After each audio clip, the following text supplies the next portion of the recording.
if you think about sustainability, there's two ways to think about it. You can do it for you, yourself individually, or for your organization. And let's start with engagement. You know, some people think, yeah, there's all kind of problems in the world, but technology will save us. And it doesn't matter whether it's renewable energy or any other space, but particularly Japanese engineers tend to believe that technology will save the world. And the nuance, they don't express it that way, but the nuance is Japanese technology will save the world. And I'm the biggest fan in the world of the Toyota Prius. I saw a few in the parking lot. Who's driving the Toyota Priuses out here? You're complete heroes. Amazing piece of technology.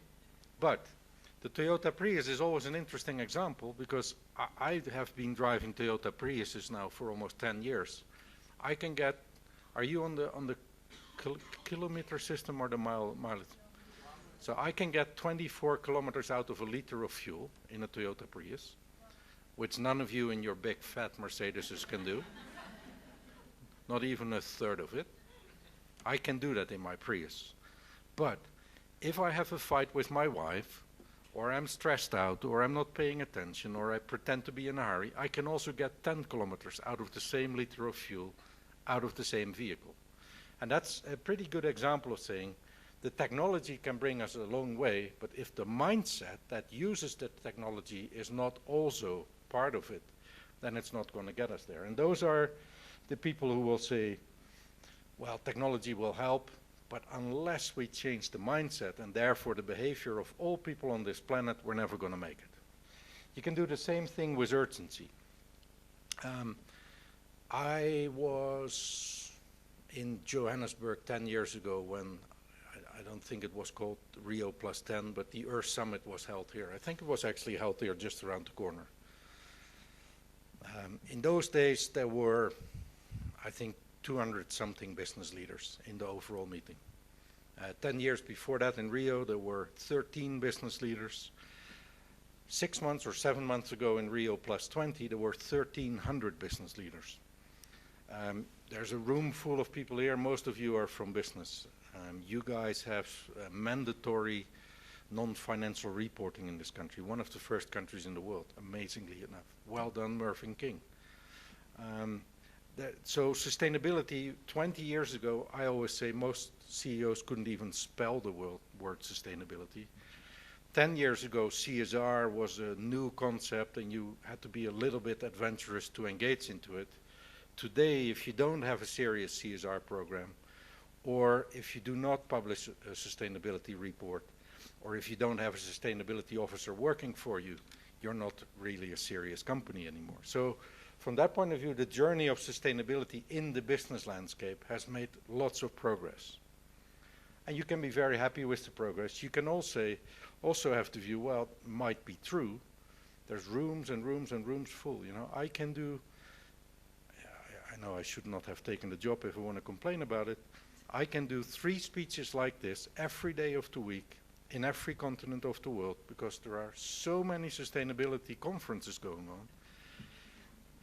But if I'm honest, not this one, of course, but all the other ones. No, I know you're serious people. Action, acceleration, stuff like that. But much of it is warm, fuzzy talk, great networking, and then we go on and continue to screw the planet. Sorry, Dutch. So yes, it doesn't add up yet to enough progress on the ground in terms of action. And depending on where you want to be, you either feel an enormous sense of urgency, or you say, oh, well, you know, we'll get there. Technology, progress. And so this slide means absolutely nothing. It's just interesting for yourself to think, well, you can put a dot and that is you. So let me talk about the state of the world. I've said already that sustainability is not new at all. Joanne and the NBI and WBCSD have been going at this for 10 years. The NBI has been busy for 18 years. WBCSD exists 20 years. Rio was held for the first time in '92, also 21 years now. And before that, in 1970, the Club of Rome were the first people to write a book called The Limits to Growth, which then in Stockholm 72 had a big meeting. So how are we doing? Every 6 seconds, a child dies from hunger.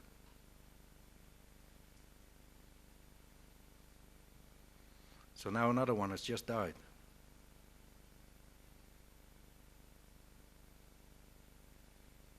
Yet another one. 18,000 children each day die from hunger. There's enough food in the world to not have to let that happen.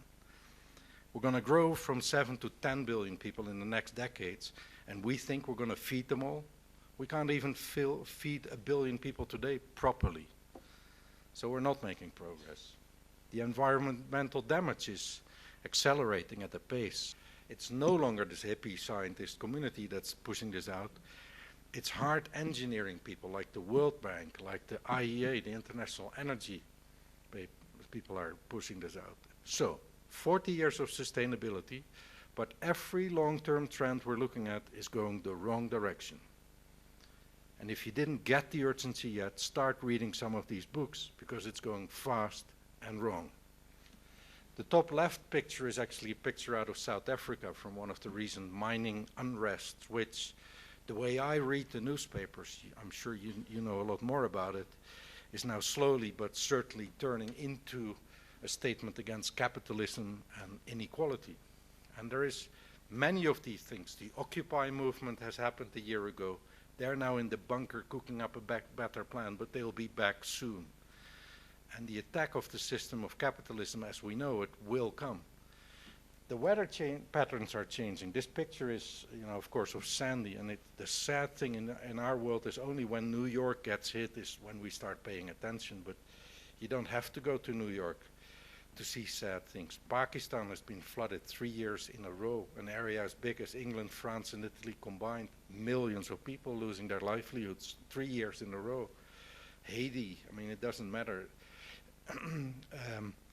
New York is, of course, sad, and there a few people died, and that's always terrible. But in New York, people were suffering for a few weeks before electricity and infrastructure was restored. Haiti is pushed back 3 years in its recovery from the earthquake as a result of the same storm.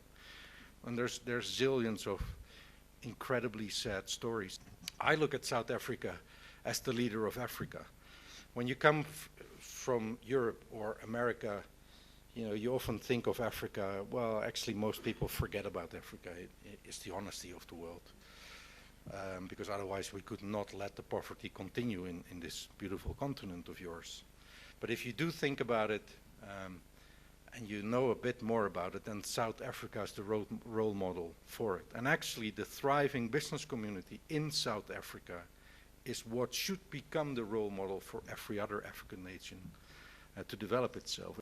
Your President Zuma, with his triple challenge, has it completely right, and it shows that the main point of sustainability in South Africa and Africa as a whole will be in the social issues. We're going to have to talk a bit more serious about your coal and your CO2 and that type of stuff. We can't forget it, but it's fair enough that the social issues grab the headlines here. So they came to a conclusion, to a definition of what is sustainability trying to do. And this is what we use as the sustainability or the sustainable development definition. In 2050, we will have 9+ billion people living on the planet. They must all live well, and together we must live within the boundaries of the planet. We all know, you all know why you're here. And I am absolutely convinced that's not because I'm here. You're serious about sustainability. If we could break out into little groups and we would talk about it, we would know what it is we need to do. We certainly do agree, I think, when it is we need to do it, which is now, not in 5 or 10 years, but we need to get serious about these things now. So if the why, the what, and the when are fixed, there's only really one question left, and that is how are we going to scale up? And that's what I do for a living now. How are we going to create scale in sustainability? The first step is all of you should become a member of the UN Global Compact. I don't know.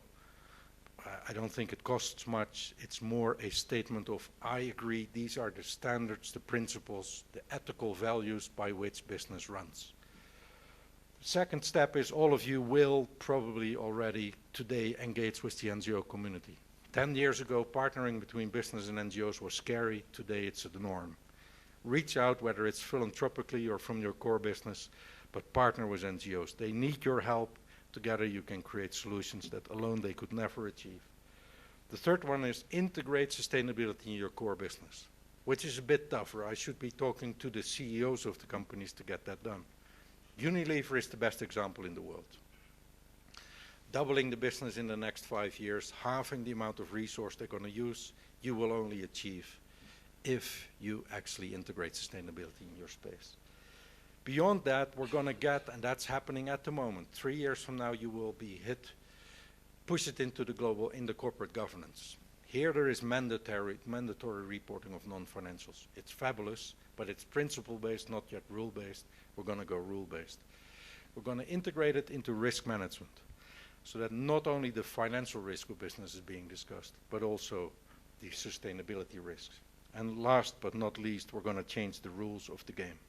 I'm running the World Business Council, and I am a capitalist. Do not worry, I even put on a tie for you guys. I'm a capitalist. What is a capitalist? A capitalist is somebody who puts capital to work, and he wants something back. That's all it is. Capital to work, wants something back. You know, I give you 100, whatever, and I want 12% return on it, please. Okay, Roki. But we do use natural capital, water, energy, environment, whatever it may be, ecosystems, and we do use social capital, people into our value chains. And we do not measure and manage that in the same way. We do not expect returns on it, and we should. So we should be integrating all of this, and we should move to a world of true cost and true value. In social capital, it's harder.